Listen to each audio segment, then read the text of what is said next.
Thank you, Eduardo. Very interesting. We're going to talk a little bit about consulting and new solutions. So one of the things that we're really seeing is that consulting is, and the need for the type of consulting is changing.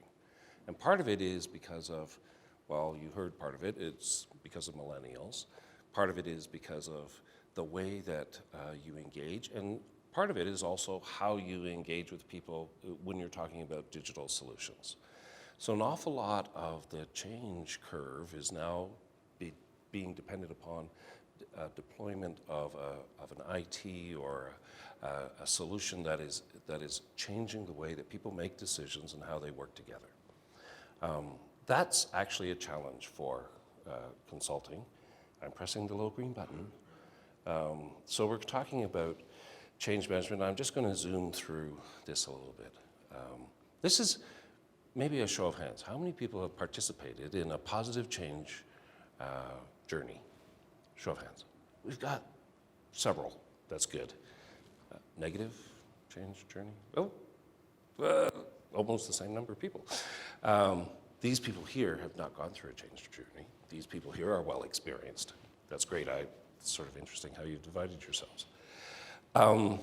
Why does transformation, so our industry, natural resources, is going through a significant change, not only in terms of trying to manage its reputation and trying to engage with communities and legislators and stakeholders, but also we have some challenges around the cost of aging assets and the cost of minerals, and it's relatively flat.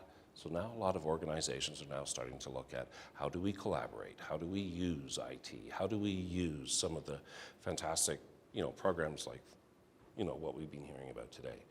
These are all requiring a transformation as opposed to a change. And a transformation is about changing and breaking down some of the habits and some of the silos. So let's talk about that. We've gone through a number of, Proudfoot is 70 years old. We're currently going through a number of programs, and part of it is really around how do people digitalize and use digital solutions, not just in mining and natural resources and oil and gas, but also, in manufacturing, in aerospace, in logistics, rail, and things like that. Here's some 5 actions to take now. Everyone, we're talking less about change management and more about change leadership. So everyone is a change leader. Whether you are a supplier, whether you are a participant, it's really sort of open source type stuff. So frontline leaders, and to create transformation, you have to increase communication dramatically. That means that you have to increase not only the message, and the message being consistent, and how you deliver the message, and the message needs to come in a number of forms. So communication actually accelerates take-up because it creates understanding.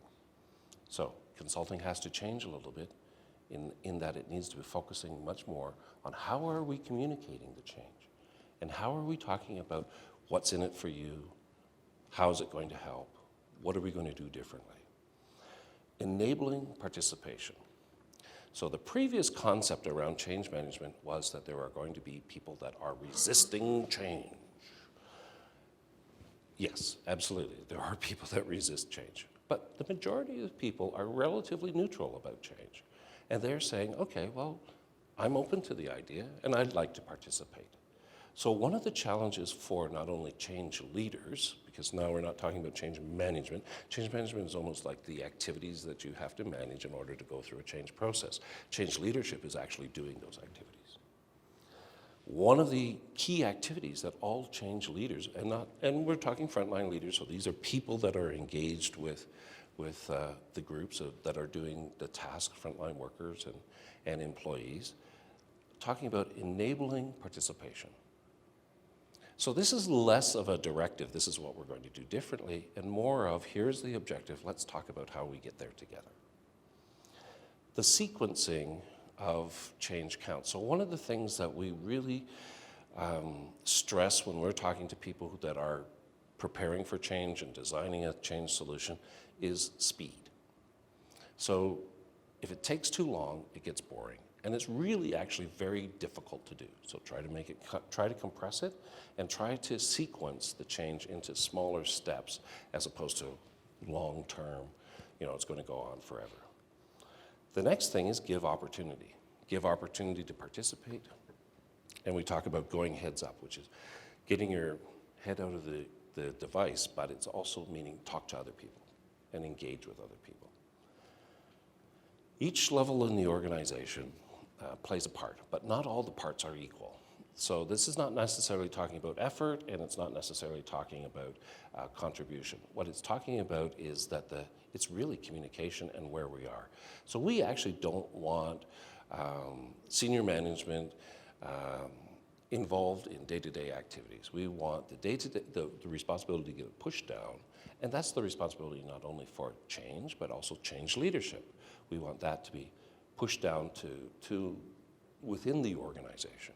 In a lot of cases, consultants are trying to step back out of the engagement directly and do more coaching and teaching as opposed to telling. That's not only changing the type of consultant that does that, because that changes.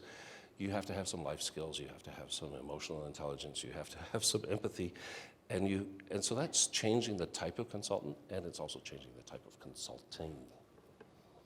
So we're talking about engaging and enabling. So when we're talking to organizations, we're now seeing that we have to do a lot more coaching with the change leaders, and the change leaders are throughout the organization. And that really enables the change to occur within the organization and people to adopt. So they don't resist, they adopt. And this is really important when you're talking about digital, because so much of digital is we're going to now change the way that you do your job. So let's talk about how we do that. 5 actions I went backwards, sorry. Let's go forwards. Contrary to popular belief, we talked about it being less about resistance to change and more about how do I participate and engage. And that's really, when you're talking about a change model and developing a change model for an organization, it's really talking about how are we going to engage with people. And we actually, not everybody is comfortable with this. The majority of organizations, especially in natural resources, are sort of a top-down organization, sort of control and focus. They're not necessarily, at the senior levels, they're not really open to collaboration. So in a lot of cases, the transformation gives an organization a chance to move into a collaborative model. And then once the change is over, refreeze in some cases and say, okay, now we're going to put procedures around how we do things. But for a little while, you don't want to be procedure-driven. You actually want to be collaborative. We did a study, actually with Source Global Research, which is an organization that looks, they're consultants to consultants. Brilliant group. They're on LinkedIn and YouTube, and you should have a look at some of their stuff. This is sort of like the secret sauce for consulting.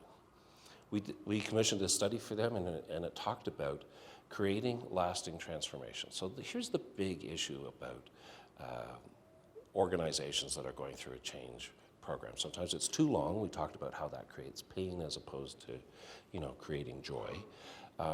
We also talk about how only some people are participating in the change. Other people are receiving the change. Okay, we talked about that. We're also talking about sustaining.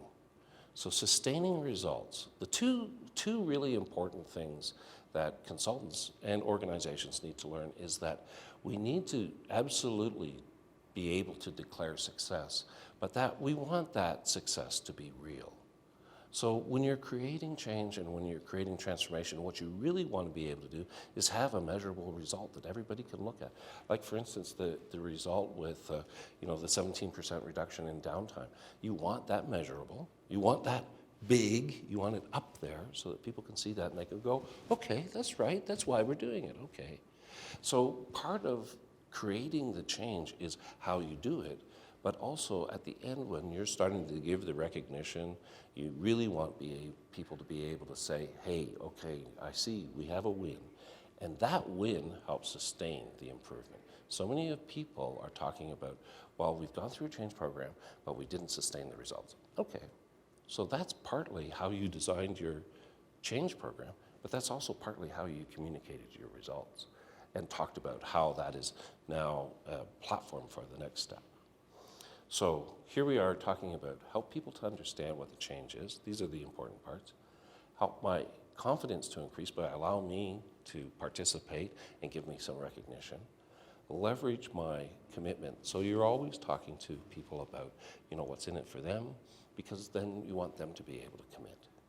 Help people to fit in and see the prize, and allow people to use their influence within their peer group. There is a sequence that allows people to come with you. Now, consulting is not easy. People are not easy. Creating change is not easy. There is a sequence of how you do things, and you want to actually create the understanding. It's not a 1, 2, 3 sequence, and sometimes it takes a little bit longer, but if you want to digitalize, helping people to understand, the humanize the aspect of here are the outcomes for digital, that's going to help speed up the digital uptake. And finally, nothing engages like opportunity. So you have to be able to speak to people individually. This is an individual transaction as opposed to a mass group transaction. So for instance, if we were going through a change program right now, while I would be talking to you all about what's important and why are we doing it, I'd be talking about why it's important to you. I wouldn't be talking about why it's important to my organization or our company, or how we're faced with this difficult time, or how outside factors are requiring us. No, I'd be talking to you about the opportunities for you. That changes how that transaction works. And actually, to be really effective, I would have to do that individually. I'd talk to you about what's going on. I'd talk to you about where the journey is going to end up, what the vision for the future is. I'm not talking about so much of the drivers of why we have to change. I'm not talking so much about the burning platform. I'm talking about what's in it for you when we get to that spot. So that's a little bit of a change in terms of how we engage, how consultants engage, and how you design change programs. And I think that's all I have. Finally, businesses are managed. People are led. The whole digital solution is about people. Making digital solutions effective is going to be about being able to lead people, not manage processes. Thank you very much.